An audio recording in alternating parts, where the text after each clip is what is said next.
मैं तुम्ही से पूछती हूं, मुझे तुमसे प्यार क्यों है।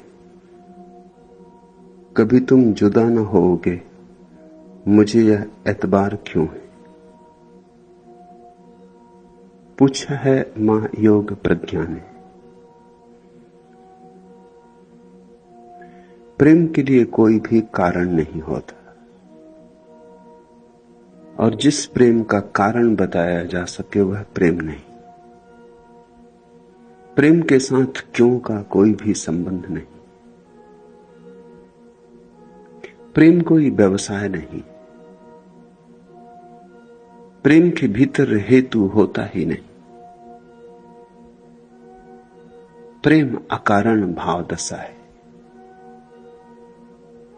न कोई शर्त है, न कोई सीमा है। क्यों का पता चल जाए तो प्रेम का रहस्य ही समाप्त हो गया। प्रेम का कभी भी शास्त्र नहीं बन पाता, इसीलिए नहीं बन पाता। प्रेम के गीत हो सकते हैं, प्रेम का कोई शास्त्र नहीं, सिद्धांत नहीं। प्रेम मस्तिष्क की बात नहीं है। मस्तिष्क की होती तो क्यों का उत्तर मिल जाता। प्रेम हृदय की बात है, वहां क्यों का कभी प्रवेश ही नहीं होता। क्यों है मस्तिष्क का प्रश्न और प्रेम है हृदय का आविर्भाव। इन दोनों का कहीं मिलना नहीं होता। इसलिए जब प्रेम होता है तो बस होता है, बेबूझ, रहस्यपूर्ण, अज्ञात ही नहीं, अज्ञेय। ऐसा भी नहीं कि किसी दिन जान लोगे। इसलिए तो जीसस ने कहा कि प्रेम परमात्मा है। इस पृथ्वी पर प्रेम एक अकेला अनुभव है जो परमात्मा के संबंध में थोड़े इंगित करता है। ऐसा ही परमात्मा है अकारण, अहेतुक। ऐसा ही परमात्मा है रहस्यपूर्ण। ऐसा ही परमात्मा है जिसका हम आर पार न पा सकेंगे। प्रेम उसकी पहली झलक है। क्यों पूछो ही मत, यद्यपि मैं जानता हूं क्यों उठता है। क्यों का उठना भी स्वाभाविक है। आदमी हर चीज का कारण खोजना चाहता है। इसी से तो विज्ञान का जन्म हुआ, क्योंकि आदमी हर चीज का कारण खोजना चाहता। ऐसा क्यों होता? जब कारण मिल जाता तो विज्ञान बन जाता है, और जिन चीजों का कारण नहीं मिलता उन्हीं से धर्म बनता है। धर्म और विज्ञान का यही भेद है। कारण मिल गया तो विज्ञान निर्मित हो जाएगा। प्रेम का विज्ञान कभी निर्मित नहीं होगा, और परमात्मा विज्ञान की प्रयोगशाला में कभी पकड़ में नहीं आएगा। जीवन में जो भी परम है, सौंदर्य, सत्य, प्रेम, उन पर विज्ञान की कोई पहुंच नहीं। वे विज्ञान की पहुंच के बाहर है। जीवन में जो भी महत्वपूर्ण है, गरिमापूर्ण है, वह कुछ अज्ञात लोक से उठता है, तुम्हारे भीतर से ही उठता है, लेकिन इतने अंतरतम से आता है कि तुम्हारी परिधि उसे नहीं समझ पाती। तुम्हारे विचार करने की क्षमता परिधि पर है, और तुम्हारे प्रेम करने की क्षमता तुम्हारे केंद्र पर है। केंद्र तो परिधि को समझ सकता है, लेकिन परिधि केंद्र को नहीं समझ सकती।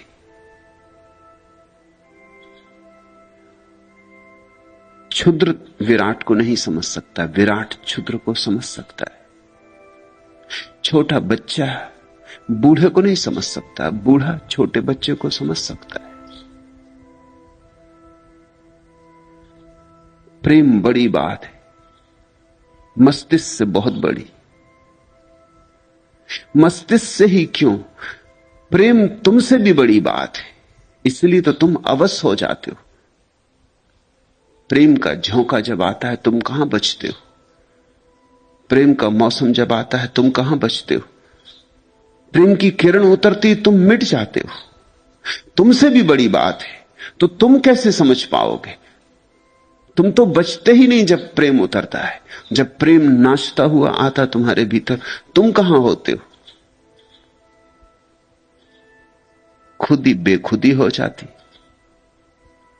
आत्मा अनात्मा हो जाती, एक शून्य रह जाता। उस शून्य में ही नाचती है किरण प्रेम की, प्रार्थना की, परमात्मा की।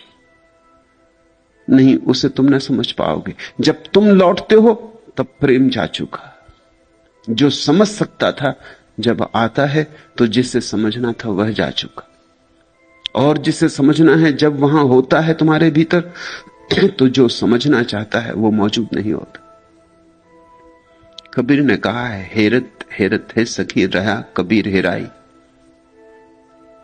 खोजने चला हूं, कबीर कहते हैं परमात्मा को। खोजने चला था, खोजते खोजते कबीर तो खो ही गया। और जिस क्षण कबीर खोया उसी क्षण परमात्मा से मिलन हुआ। यह मिलन बड़ा विरोधाभासी। खोजी तो चला गया, तब खोज पूरी हुई। खोजी के जाने पर तो मिलन कहां? पहले कबीर था, अब परमात्मा है। मिलन कहां? कबीर तो अब नहीं। जब तक कबीर था तब तक परमात्मा नहीं था। अब परमात्मा है तो कबीर नहीं।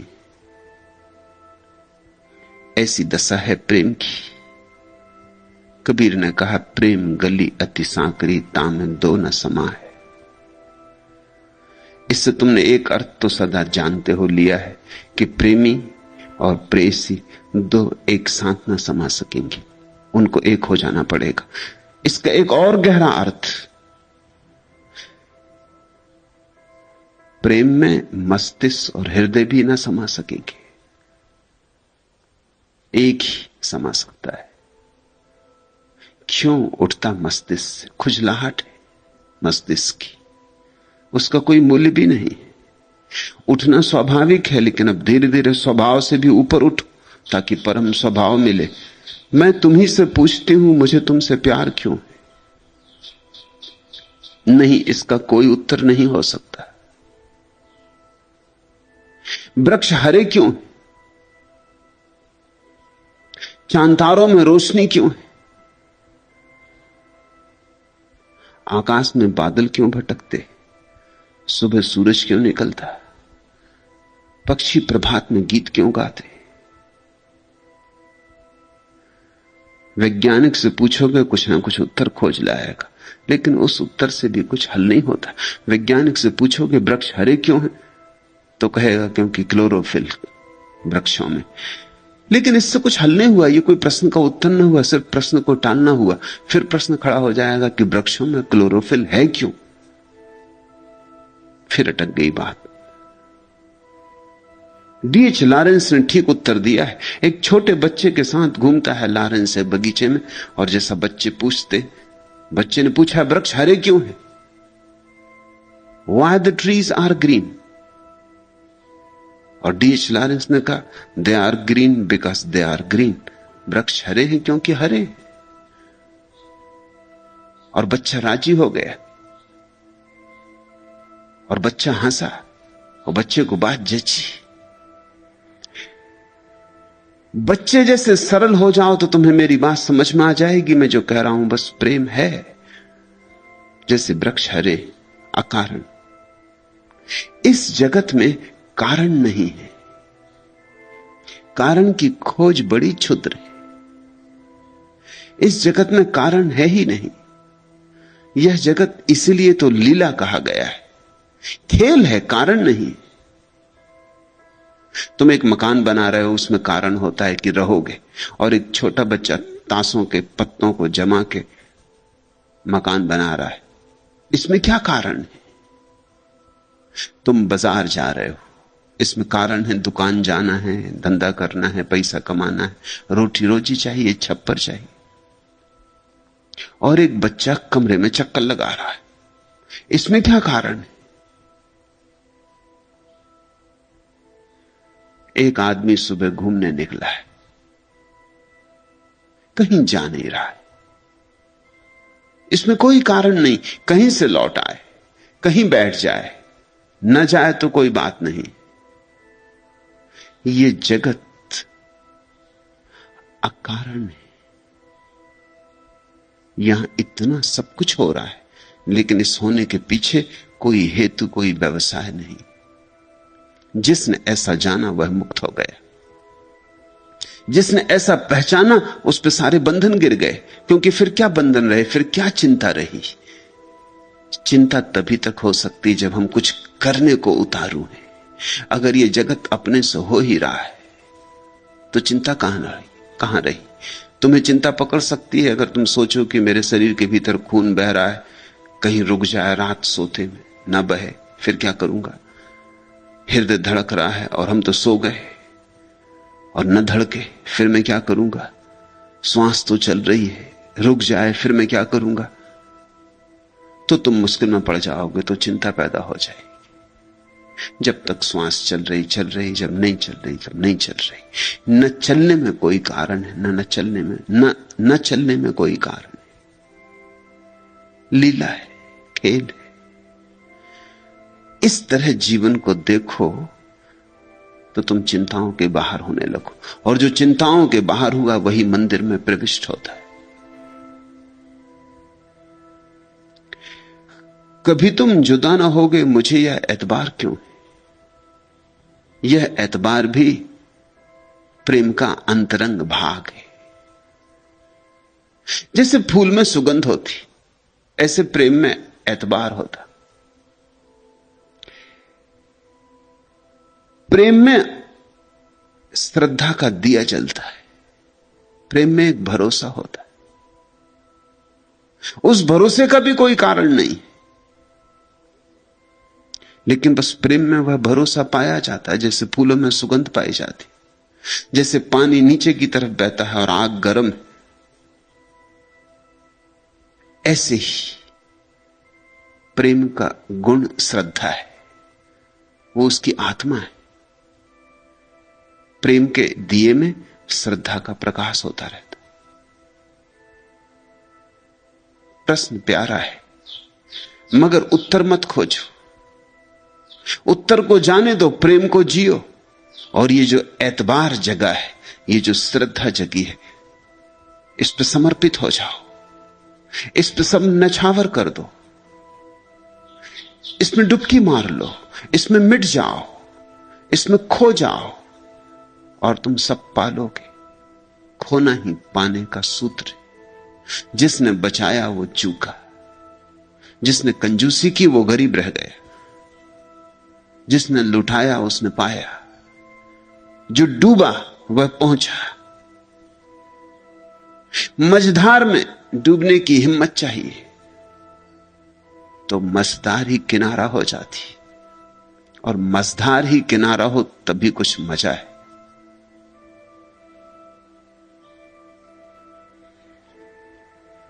दूसरा प्रश्न, भगवान बुद्ध ने कहा है अपने दिए आप बनो, तो क्या सत्य की खोज में किसी भी सहारे की कोई जरूरत नहीं है।